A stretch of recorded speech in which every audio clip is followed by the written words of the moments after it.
China's economy has been growing rapidly for the last 4 decades, as we all know, and is now leveraging their financial power to build up an incredibly powerful military, and they are well into doing that. China's actions and public speeches make it clear.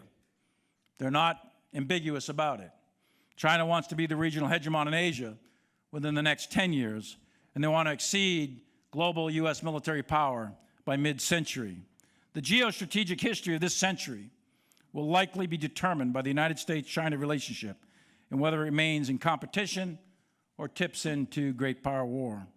China's president has said it plans to be superior to U.S. military by 2027. The U.S. Army has set a goal of modernizing by the 2030 timeframe, other services as well. Do you believe the Chinese military could hit that mark to be superior by 2027?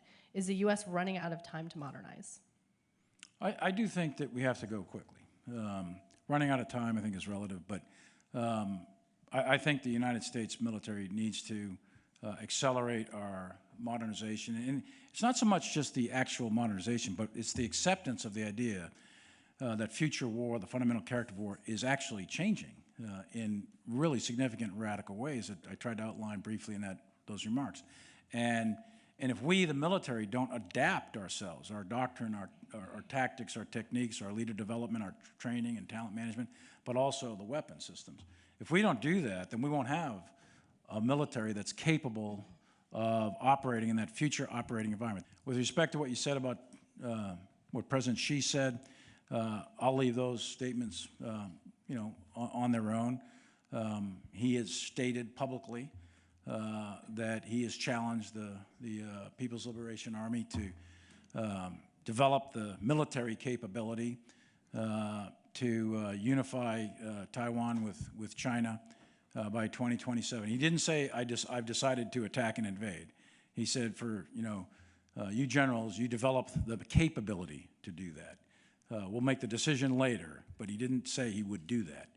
So there's a very subtle distinction there.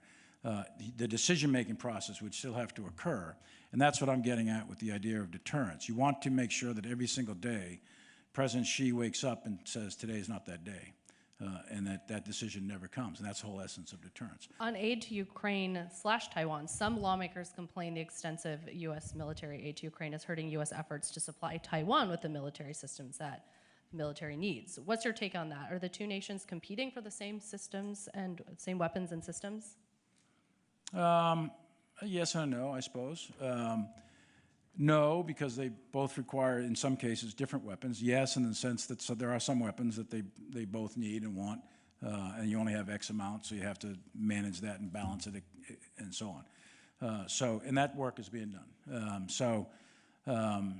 There's a little bit of a yes and a no in there.